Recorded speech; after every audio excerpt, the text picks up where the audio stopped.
Hi everyone, welcome to this interview by Core Recruitment. Thank you very much for joining us today. He's making me laugh already, which is really throwing me off my game. But Core Recruitment's been running this interview series to get some positivity into the market. We're very lucky to have some amazing business leaders who are joining us as part of the series, and they can all be viewed at www.corerecruitment.com. The bit he threw me off with just there before we've even started, just to mention that we are a recruitment company and we cover mid to senior level and we do exec and non-exec roles in the UK and internationally as well. We're extremely lucky to be joined today by Ian Edwards. Hello, Ian. How are you? I'm very well, thank you. Christian, how are you? Yes, very, very well indeed. So, we're going to be talking about positive things that are happening in the sector and also talking about your leadership journey as a serial entrepreneur, Ned, and investor, because you've been part of some amazing deals that have been done and you're currently involved with some incredible businesses. Just to get us kicked off, could you give us a little bit about your career history to date and also some of the businesses that you're currently involved with? Okay, Christian. Well, I'll try and be quick because I'm very old, so I've been around for a very long time. But the first leisure deal I got involved in was back in 1988 when I was the junior person running the model on the Compass buyout. And the Compass buyout is still probably the most successful business that this industry has ever seen. I think now it's a 45 billion market cap business. It was a 300 million pound deal back in 1988. So it's increased in value, I don't know, 250 times or something ridiculous like that. So I was just the junior person running the model on that. And then I got involved in selling a bunch of bingo clubs for Greenall Whitley. And I took the view that actually this was a great sector to specialize in. So I started as a corporate finance M&A advisor, specializing in the sector, and I built it from there.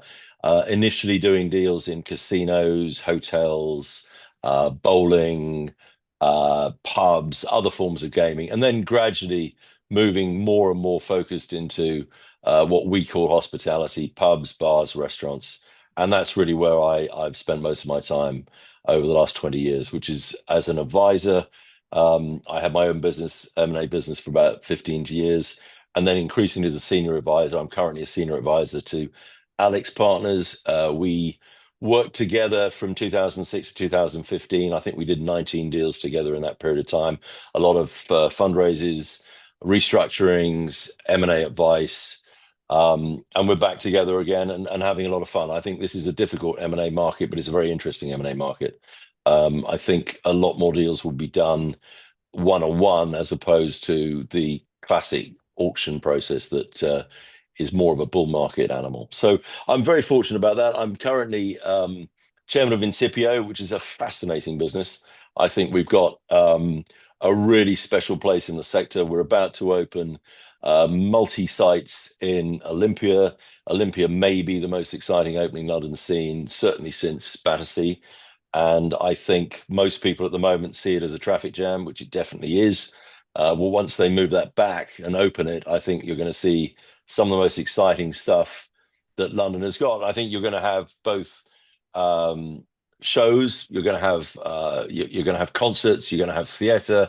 So it's going to be a bit of a culture hub, but a massive entertainment hub with lots and lots of really good hospitality, and very, very excited about that. And that will go alongside the 7 sites we have at the moment, all of which are doing very, very well. And we've had a very good Christmas. So I do think there's loads of money still around there to be, what should we say, sourced or whatever. But Appropriated? yes, exactly. And I think, the business has done tremendously well over Christmas. And I think a lot of very happy customers. So that's in good shape. We obviously just sold Pilgrims. I was a founder investor along with Rupert Cleveley and some of our mates in the industry. And I'd like to think we helped Tom, James, Gavin, and Sophie along the journey. It was a great journey. We had a lot of fun.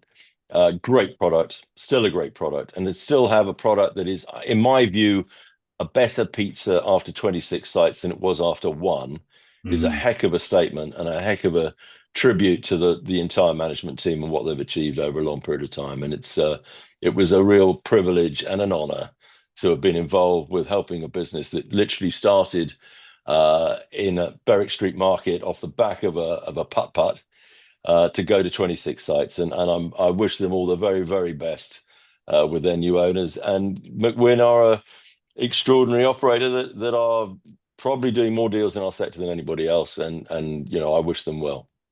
Absolutely.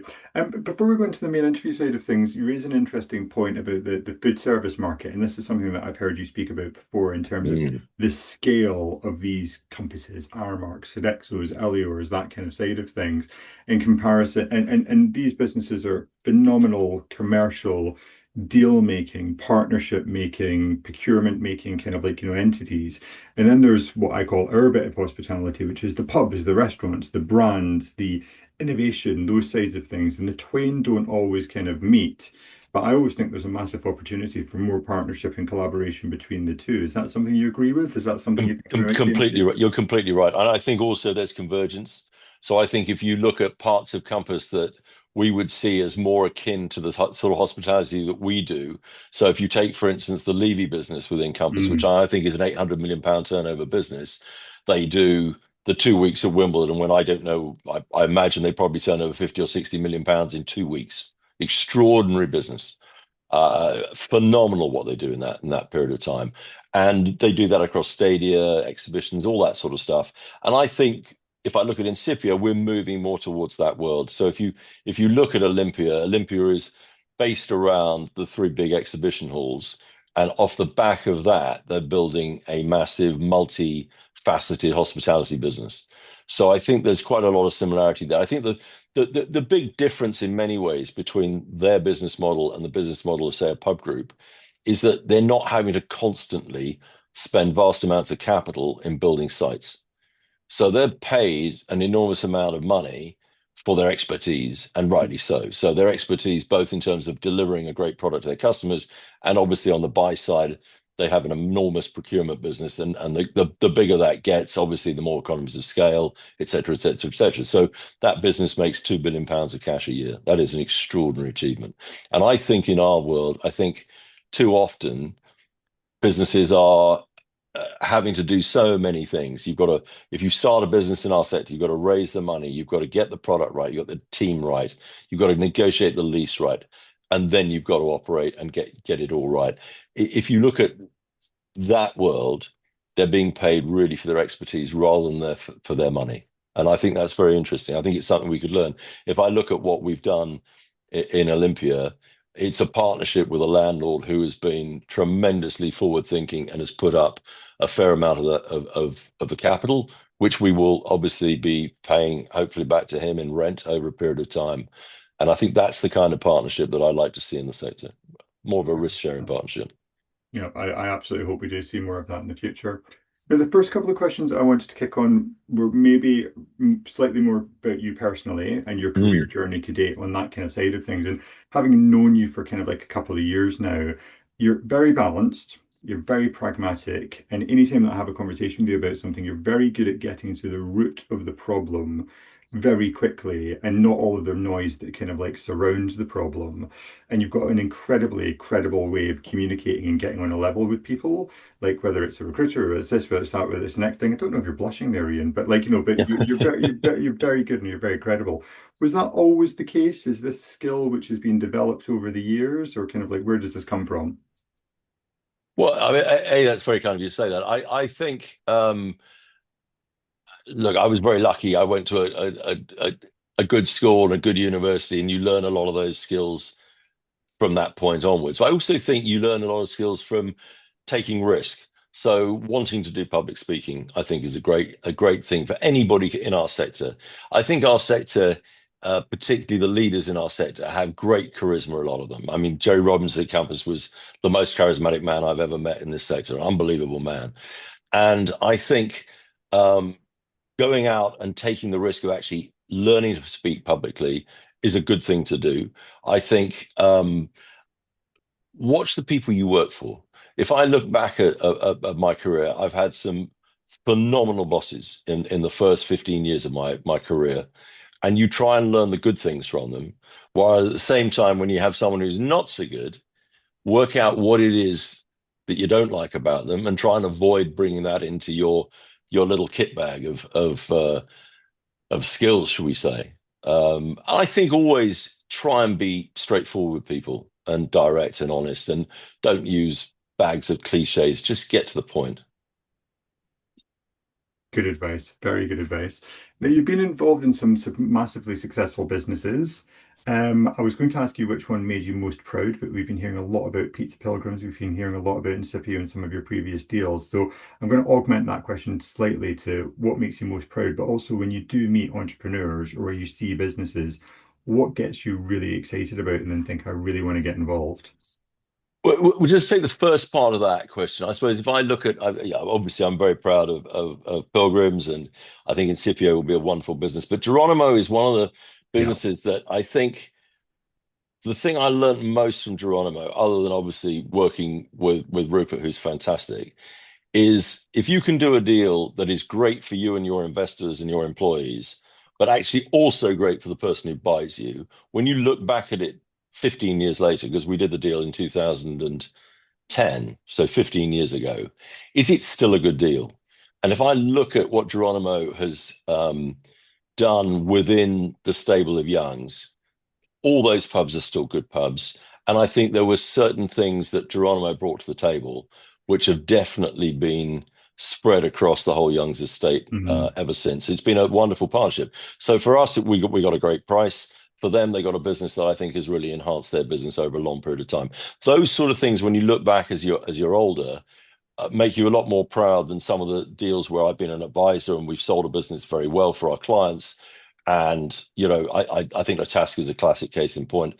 Lataska was a good business. We had some really good people in that business, and we were a public company, so we had to sell to the highest bidder.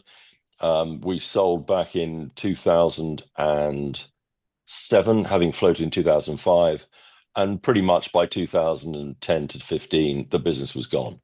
Yeah. And there are no sites left that are attached. It's very sad. And actually, no one has since come in and done a pan UK Spanish business. So if you want to know whether there's an opportunity, I would say there's definitely opportunity for someone to do that. There's some very good Spanish businesses in the UK, but no one's really gone pan UK again. I think there's a great opportunity for that. But it Nice. was very sad to see that go wrong afterwards. Yes. And then what about those like businesses that you get really excited about? Kind of like, what is it? Is it the leadership teams? Is it the brands? Is it noticing a niche in the market? It's a bit of everything, but very much the people. The people's the most important thing. So if I look at the most successful investments I've made, it's always been about the people rather than the product. I mean, there's a lot of very good products, and there's been good products in our sector that have failed, if I'm honest, because the people at the top didn't execute well, or perhaps thought they could do more than they probably could do. So I think one of the things that I look for most in the teams that I'm trying to invest behind is self-awareness. How how much help do we need? Where do we need it? What sort of people do we need? Can we recruit people who are better than us at certain things? Can we build a team? Because if you want to build a decent sized business, you have to build a good team. And the people who are good team builders, who understand where their own potential limitations are, I think will build better businesses than those who think they can do it all. And if I look at Pilgrims as a good example of that, I think the timing of bringing in Gavin was pretty much perfect. Hmm. And I think the fact that Gavin came in and actually you thought, well, someone's come in from outside, a very senior position. We've got a great culture here. Will they enhance the culture or will they make a mess of it? And it's been fantastic. It's been a real enhancement of the culture, and the business has gone from strength to strength. Those sort of things, I think, as non-execs, you feel you can help um, people with the timing of that, and helping them with the choice of other leaders to put into the business. And if you can get that right, then you build a team and you let them get on with it, and generally good things tend to happen from that. Absolutely. Now, investment houses, private equity in general, like seem to get a bit of a bad rap at the moment, or seem to be viewed with an element of skepticism within the industry kind of currently. I guess first part of my question is, do you feel an element of that is justified? And if you were like an entrepreneur out there at the moment, or kind of a business owner, founder at the moment, out there at the moment, who was looking at partnering with an organization, what's the most important things that you'd be looking for? Well, the first part of that question, I would say some of them deserve to get a bad rap. But like in anything, there's good and bad in everything. There's good operators in our sector, and there's some pretty ordinary operators in our sector. And I think if you look at private equity, it's exactly the same. So if you look at the long-term record of people like TDR, Cinven, CVC, um, they're superb. I mean, a lot of those guys, they would have made money if they'd done anything. They would have made, but they were talented people. Then you have people who've gone too fast, who've just seen that, oh, I can build a restaurant, I can make a 35% return on capital. So why am I only doing 3 this year? I should do 6. Well, of course, if the team isn't right for it, doesn't matter whether you throw money at it. If the team isn't right for it, you will fail. And I Mhm. think that's I think the biggest criticism of a lot of the things that have happened where poor private equity have been involved. They've grown too fast. The other thing I think slightly I would criticize um, private equity, if you take the pub sector, is there was an enormous amount of leverage used Yeah. and not a great deal of money put back into those businesses. So if I take Hippo as an example, when we did Hippo, every single pub we had to spend about 150, 200K to get it to a place where it could do fresh food. I mean, that's really not very good. I mean, there was a lot of structural issues in a lot of those pubs that really should have been dealt with over a long period of time and a lot earlier. But that's just the way things have happened. On the whole, though, I think if I take Penta as an example in Geronimo, those meetings were fantastic because you'd have 6 of you around the board table, including the private equity guys, and you'd come to an agreement to do A, and you'd come back a month later and Rupert and the team would have done it. And then you go to B, and then you get a momentum into a business, which I think some of the bigger public companies or less driven companies don't have. And when you get a good rhythm in a business and a good momentum, it's amazing what you can achieve. And I think that's where when private equity is good, it's very, very good. Absolutely. And I think it's one of those things that kind of like as founders, I sometimes, and this is not directed at anyone in particular, but I sometimes think people would benefit from training or coaching or like, your skill set is creating a brand, it's creating a concept, it's working with the people, it's working with your customer. The finance skill set is completely separate. Is there like Totally. any crash course? I mean, I've been chatting to some people about it, and they're like, "Oh, I AI'd it," like but I mean, you shouldn't be trusting this with Chat GDP, like that kind of side of things in terms of like, what's the best deal I can get? And like, I read a statistic, and actually was aware of a statistic from doing some non-exec recruitment that if you're a business founder and you exit at kind of like a certain level, you can expect to get a return of anywhere from 5% to 20% in terms of the final sale price of the business. Now, that's a huge amount in terms of that 15% when you're actually exiting the business. But this can be based upon a decision that you made when you did your first deal, kind of like, 20 years kind of previous. So, like, how best can these entrepreneurs equip themselves to be making these like long-term decisions? Well, I think like in anything, if you're going into an area that you're not strong in or you don't have experience in, go and find people who do and go and sit down with them and just learn everything you can learn from them. The interesting thing about private equity is a lot of the documentation is incredibly complicated and it's in a language that's totally different to anything you might ever have seen in a normal corporate job. So go and find people who've done it again and again and again, sit down and talk to them and understand it and demystify it, and work out what you want from a partner. So it goes from people who are very experienced, know exactly what they're doing, they just want a source of money, to people who have never done it before, who want the help that a private equity firm can give in terms of what, take an example, Piper, very good at helping people with building brands. That's something that they would say is right top of their skill set. Those sort of areas, if you need that, those are the sort of people you should go and talk to. For some people, a bunch of private investors is fine. And actually, if you get the right type of private investors, they've got a different type of experience, probably not sector related. But if you think you know your sector really, really well and you don't feel you need that kind of expertise, people who've built businesses who might not be in private equity, but entrepreneurs can be just as helpful. So I think it very much depends on what you're lacking in your particular business that will help you get from A to B. But I certainly think for everybody, and if you're going to go and do a deal with private equity, for goodness sake, go and talk to every chief executive you can who's been backed by that private equity house. Find out Absolutely. how they behave when it's good, and find out how they behave in bad times. And then you can make a decision and hopefully find the right one that works for you.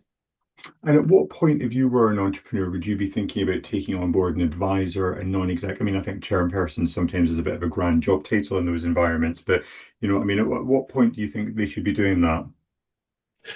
I, to be absolutely honest, Christian, it varies from one situation to another.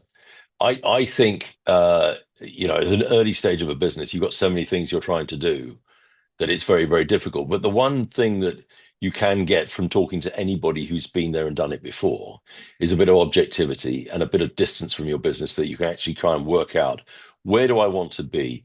It depends so much on what your personal objectives are. Yeah. If you want to control a business and keep as much of the equity as possible and be the dominant player, that was a very different thing to someone who may say, actually, I'm going to have a smaller part of this. We're going to build bigger because we're going to build a big team of people who know exactly what they're doing, and we can go in a different kind of direction and a different kind of way. So I feel every business has its own pace and its own rhythm, and it's dictated to some extent, well, pretty much from the people who are the people at the top. What's the pace of that business? What do you want to do? How do you want to do it? And I suppose Pilgrims is an example of going really from the start. It's very difficult from the start, to go from there to there. So we've gone from 0 to 26 sites. I'm now probably at a stage in my life where I'm more interested in taking a business that like an Incipio that's worth sort of 20, 30 million pounds and hopefully taking it to 100, 150 and doing some very exciting things. And I think we're on course to do that. I think we're on course to do some very interesting things in the sector. And I think there's a lot of variety in that business. One of the issues that has caused problems in our sector is that uh, the financiers of the business want to see a cookie cutter rollout. Mm. And that's fine in certain businesses, but in certain businesses, after a period of time, the business gets tired and doesn't reinvent itself. And I don't need to tell you what those businesses are because there's enough examples of them on the high street Yes. of businesses that have recently gone bust that at one point were the glory boys and they were absolutely fabulous. Everybody loved them. And now their product is tired, the business is tired, the people are tired. And do they still have a purpose?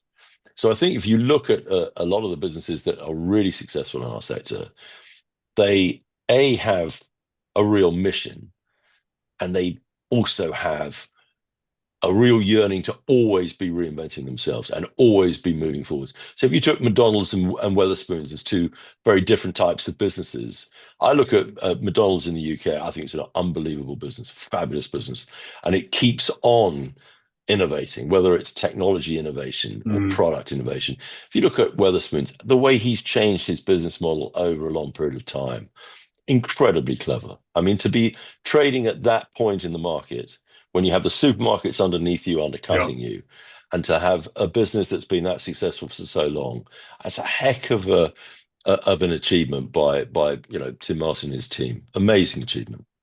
Yeah, 100%. I completely agree with you. We touched on it there, and one of the things within the current market, which is kind of like obviously happening, is that there's a lot of correction which is kind of going on, which does mean that there is more failure which is happening kind of like, across the sector.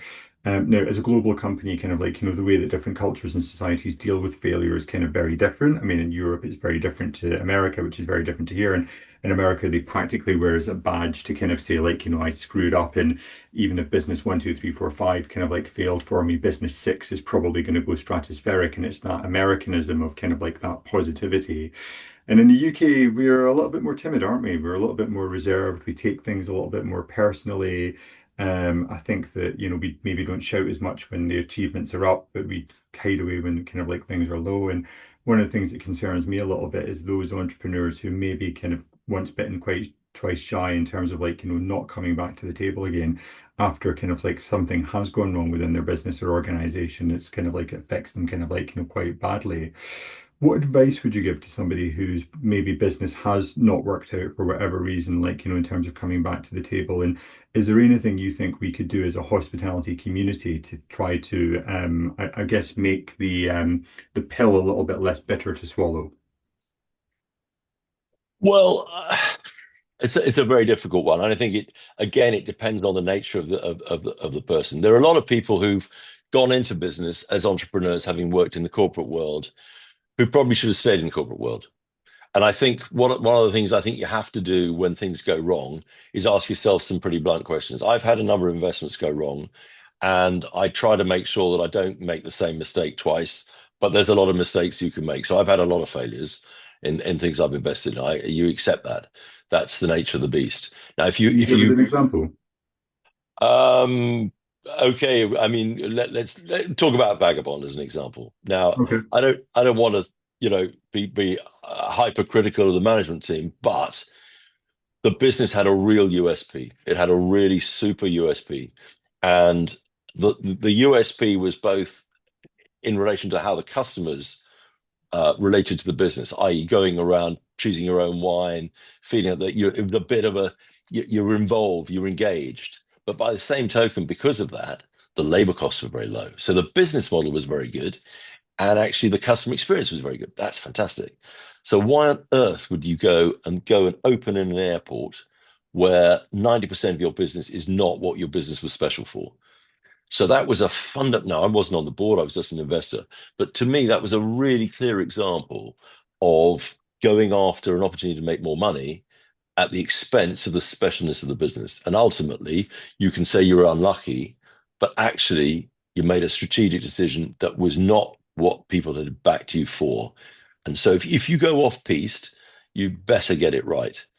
Because if you go off piste and you get it wrong, everyone's got quite, the right to turn around and criticize you for it. But I do think a lot of people, you get things wrong, you learn from them, you come back, you do it even better, you get a better business, and you probably do better than you'd done if you got the other one right in the first place. So I don't think a failure is the end of the world at all. I think as an investor, if you're not prepared to lose your money in anything, then don't bother to invest because frankly, you're going to lose money. What you've got to try and do is that when you do it well and you invest well, it makes up for any of the failures you've ever had. Absolutely. I've got to say, having interviewed people kind of like within the sector for the past 20 years, the far more interesting people are the ones that have been in businesses where they've taken a risk and maybe it hasn't worked Mm. out. And the empathy that they have and the diversity of thought that they have and the ability to be scrappy and entrepreneurial and being able to hustle is kind of like I think is a very undervalued skill in all sectors. Absolutely, I like one of the things I really like about Incipio is the kind of risk that we're taking.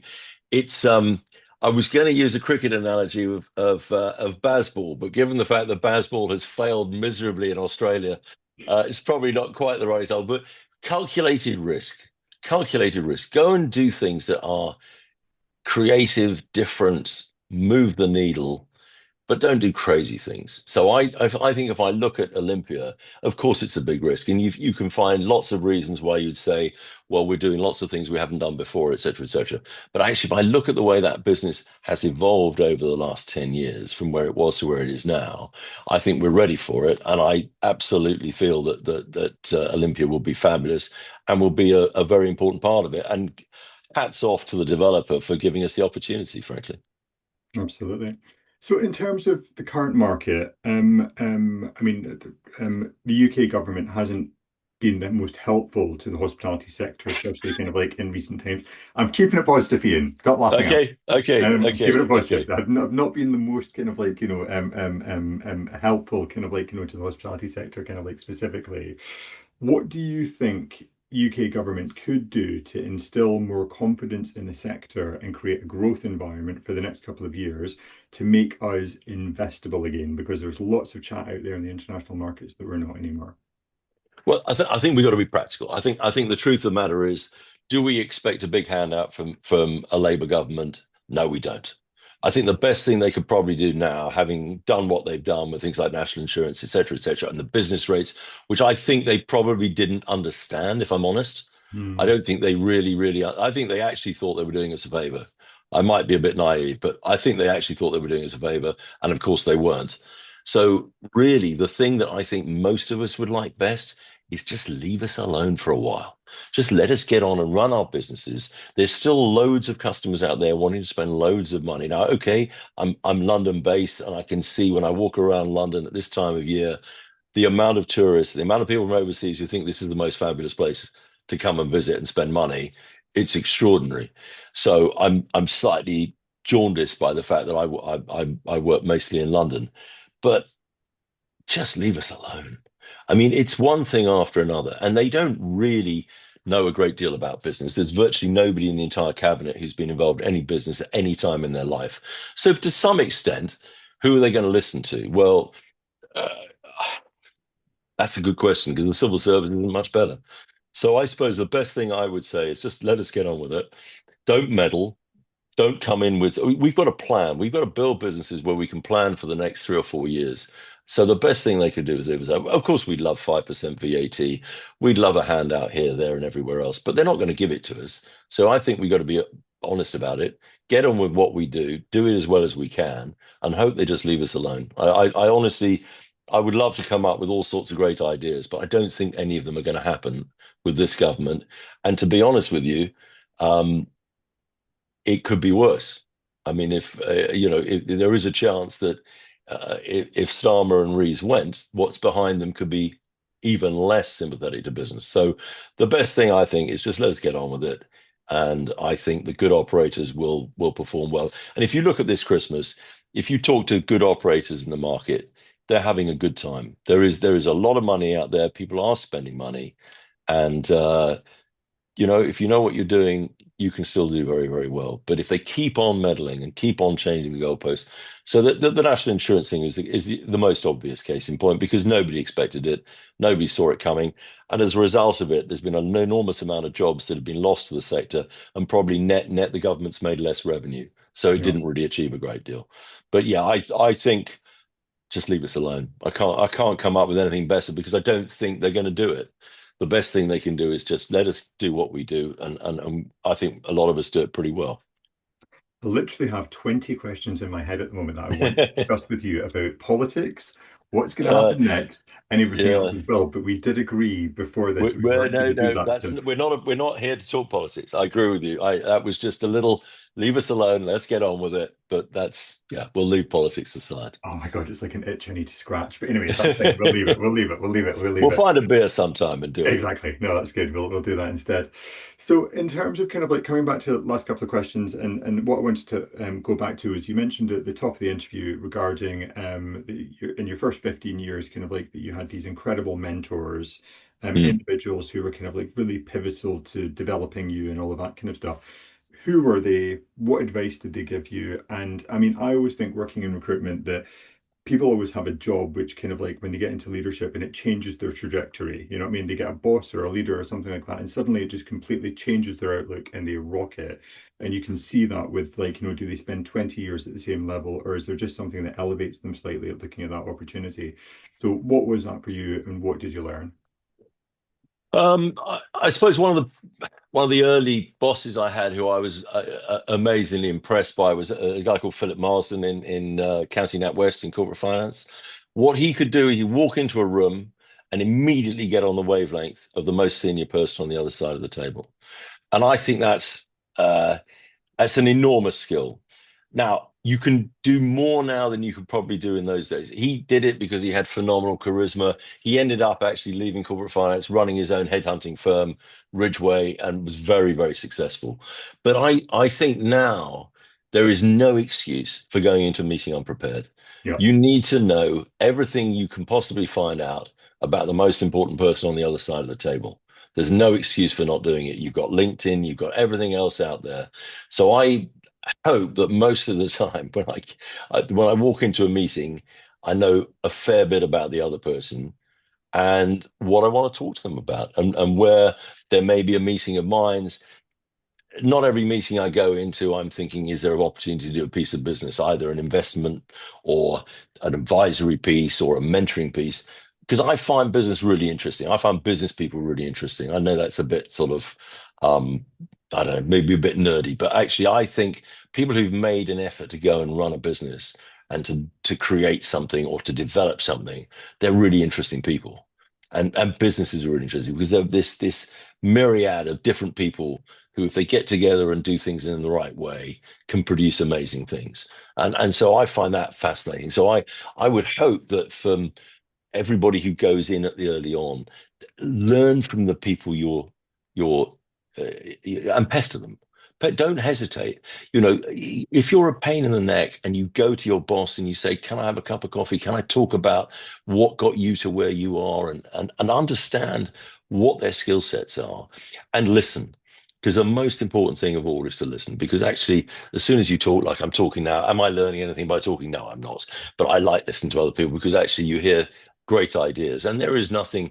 Yeah, there's not much you can do in our industry you can keep secret about. So there's not a lot of opportunities to learn from other people, see other things that people are doing that you really feel inspired about. So Ed and I are off to Texas in January. For a sort of a recce tour, see what's going on out there, and I'm sure we'll come back with some really interesting ideas about things that people do over there that we don't do over here, which might be actually very interesting for our customers because I mean we're going to have this enormously broad customer base from older people to younger people to all sorts of everything in between. So I think always feel you're inquisitive and learning. I try and cold call. Why? I mean, it's sometimes you get the door slammed in your face, but it's really the deals I've done as an advisor where I know I've come up with the idea, I've cold called, I've made it happen, actually give you much more satisfaction than when you just win a mandate and do a job, and which is fun, no problem with that. But you get more personal satisfaction if you know that if it hadn't been for you, that wouldn't have happened. So I think just be inquisitive. Why not? Business is fun.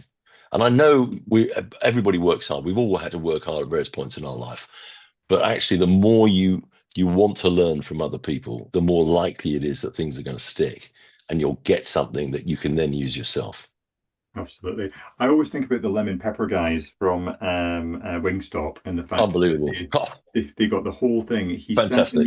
He sent an email to info at whatever, and he asked for the franchise, and they got the franchise. And I don't want to know how many hundreds of millions that they sold that business for, but you think that is Yeah, a lot. absolutely a lot. You know what I mean? Hmm. And you think that is absolutely incredible. But you're absolutely right. It's like, don't wait for somebody else to make it happen for yourself. Is 100% it. I think that's absolutely right. I think there's been a lot of talk about the young generation and where they sit within all of this. And obviously, COVID was horrendous for them. I totally understand that. But unfortunately, out there, no one owes you anything. You've got to Yeah. go out and get it. And actually, when you do, it's very exciting. It's very satisfying. It's very fun. Um, so my advice would be don't sit back and wait for other people to come up with things. And in our sector, there's so many good leaders. And I tell you, the other thing about the leaders in our sector, they're more generous than probably any other sector with their time. 100%. They will help other people. We've got some fantastic people in this industry. And if you're a young person setting out on a career and you want to be a leader at some point, I bet you if you go and say, I'd love to have half an hour of your time for a cup of coffee, most people will give it to you. And goodness knows how much you're going to learn from doing that. Yeah. Yep, absolutely. I completely 100% agree. The question I just wanted to ask you, sorry, we were going to move on to the last one, but you mentioned Mm. that you're going on this trip to Texas to kind of like, Yes. understand the market and all of that kind of stuff there. Obviously we've been doing this interview series kind of like for a period, and everybody seems to talk about America as being where they go to find their inspiration. Was that a conscious decision? Was it kind of not? Was it just kind of like, is that just where kind of like things happen, or what was the thought process behind that? Well, we've looked at what we want to do, and what we want to do is run big sites, and that, if possible, will be multifaceted. So if you look at Olympia, we're going to have an Italian restaurant, Japanese restaurant, uh, more of an English style bar and restaurant, some grab and go big bars, lots of different things going on. And that's where our business model wants to move going forward. So we're looking at other opportunities within London on that basis. I think we'll probably in the UK stick to London. I don't Hmm. think we want to go outside London, not because I'm going to knock the rest of the country, of course not, but actually our expertise is very much London based. And I think then we will look overseas, and we're just going to have a look at America, see what America's like, see whether there's anything we can learn from them, whether our products might be more interesting for them. If we and if we then went there, would we have to adapt them? I think it's interesting that if I go back 15, 20 years, most of the English companies that went to the States failed. There was one failure after another. I think competitive socializing, which may be, going through a bit of what shall we say, a changing phase at the moment, putting Yes. it nicely. I think some of them have been very successful over there and have brought things to America that America didn't have. So I don't see any reason why we can't go over there, have a good look, and make a grown-up decision one way or the other. We may never go anywhere near it, but I think we'll definitely learn things from going over there and having a look at it. Excellent. Now, last question, and Yeah, you're not allowed to say buy shares in Google, but in the last kind of like 25 years, 30 years, kind of like of your career, and you can give multiple answers to this if you want, right. but what was the investment that got away? What was the opportunity that you wish you'd taken? What was the opportunity you wish you hadn't taken? Like, but what would you change, over that period of time? You can say buy shares in Google if you want as well. I mean, I wish I had. Look, I think there's you can always say I should have done this, I should have done that. I kind of feel I don't ever want to sort of be too regretful Yeah. about things I missed. I know I've missed a number of things. I could think of businesses around at the moment that I had a chance to invest in that I didn't. Um, I've been very lucky. I can't complain. I've made some howlers, but I think you've almost got to. As I say, actually, as I say to Rupert, so Rupert and I have made quite a lot of investments together. It's a lot more fun losing money with someone you really like than losing it with people you don't like. So try and make sure that you do invest with people who you actually want to spend some time with, because it's a lot easier when things don't go well, and it's a lot more fun when they do go well. Yeah. Um, Investments that surprised me, I suppose. I invested in Meantime, not a vast amount of money. I was astonished by what Nick Miller achieved with that business. Not just the product was great, um, but the end result, I could not understand how he got the price he got for the business. It was phenomenal. Should have been a corporate financier. It was probably the most impressive piece of corporate finance I've seen. Um, I've made mistakes where I shouldn't have made mistakes. I've backed the wrong people. That irritates me. That's my own fault. I also think that don't blame other people. I think that's the other great lesson about entrepreneurs. If you're running a business, if it goes wrong, don't blame other people. Ultimately, you've got to be prepared to take that responsibility. So when you went back to the earlier question you said um, about people failing and going again, I think you have to own your failure.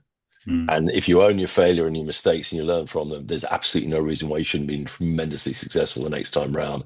But if your view of life is, well, it was his fault or her fault or their fault or the bank's fault or the government's fault, don't try and do it again.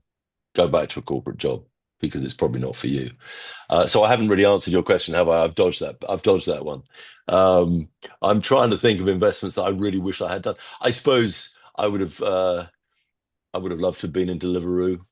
I think whether as operators who use Deliveroo, you sometimes want to kill them.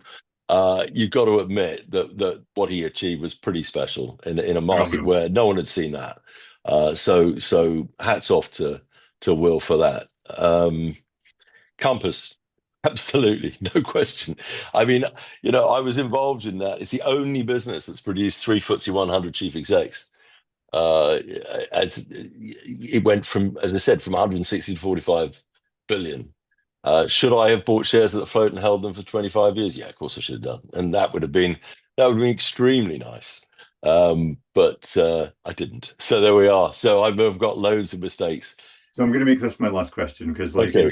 you're on this, but like, crystal ball, Yes. next 10 years, what do you think is going to do really well? You don't have to say a company, but if there was a sector, a bit, a niche, I mean, you've already said Mexican, Spanish Oh no, rather, Spanish, Spanish, Spanish. Spanish. What would I say? I think QSR is going to evolve. QSR is going to evolve and become more and more interesting. And I think there'll be a load of sites because I think small sites now are very, very difficult to run as full service casual dining. So I think a lot of that will move across to QSR. I think there'll be a lot more interesting stuff coming out of QSR. You know, we invested in Thunderbird Fried Chicken at the same time that everybody turned around to premium fried chicken. I mean, we only had KFC and suddenly we got, I don't know how many different premium fried chickens. You can be unlucky getting involved in things where your model's not quite right and you go in at the wrong moment. But look at Wingstop and look at how successful those guys were. Where would I go now? I think I do like this capital light model.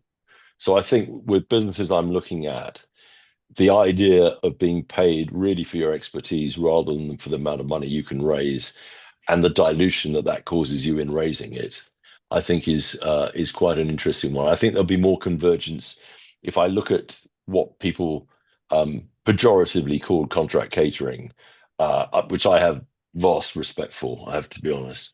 I think a lot of them will be looking for things that are able to bring some of the excitement that we bring in the hospitality sector to the contracts they've got. So if you took at the moment, the seven biggest companies in the world are all exciting companies.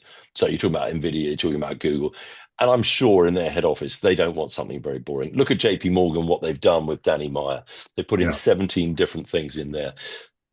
That's a very interesting place to move towards. Can you provide something in those environments that is really exciting and sustainable?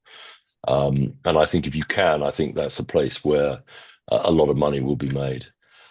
The pub sector, I think, if I'm honest, I would like to see a bit more innovation. If I look at something mhm, like the Prince, which is the reason I got initially involved with Incipia, I could not believe that they could take a pub in West Brompton that was doing a few thousand quid a week and turn it to something that does 100,000 every week yeah, on balance. That's an extraordinary achievement. And that says to me what the potential is in some of the pubs in the UK, particularly in London. And I think there's a big opportunity there for people to do something special. But overall, back great people. That's the most important thing. Back people with self-awareness who realize how to build a team and how to build something special. And then I think you got a chance to make your money. And that's, you know, that's kind of what I'm trying to do. And I hope I'll find some more because it's a lot of fun. That's the thing. At this age, you want to do things that are fun. And absolutely, absolutely. we're in a great state, sir. Whatever this government or previous governments have done in terms of red tape and taxing and regulation, all the rest of it, people find a way of doing great things and bringing incredible experience to their customers. And I think that's the excitement of why we're doing this. I mean, when I started specializing, I could have gone and specialized in something like chemicals or engineering or something like that. Oh boy, how boring would that have been? Whereas, you know, I get out of bed every morning and I go and look at another restaurant or another pub or another competitive socializing or a paddle. Paddle is obviously something that will go up and Oh, then many of them will fall apart, but there will be on a long term probably a bunch of people who will do very well out of paddle. There's lots of stuff going on. That's why it's so exciting in our sector. absolutely, I completely agree. As a quick note, I did do a 2 month holiday, kind of like in my very early career, and I went and tried to do private equity recruitment, and I literally lasted 2 months because the people were so dry. I couldn't handle it. So there is something about hospitality that I think it's either in your blood and it's in your soul and you love it, or like, you know, or you don't. But I definitely think it's the funnest sector to work in. And everyone's got a view. Everyone's got a right to have a view. They can go into a restaurant and have just as good a view about life as maybe we can, as people who are supposedly understand what's going on in there. They might spot something that isn't obvious to us. Everyone's got a view on it. Whereas, you know, in most businesses, you don't have that. It's a Yeah. good and a bad thing. It is. Let's leave it a good thing. So that's because that's on a positive note. Ian, I Absolutely. really enjoyed the conversation. Thank you so much for being so open. Thank you so much for being so candid. And thank you so much for sharing all of your experience. And I think people will really watch this and take away some really good notes from it.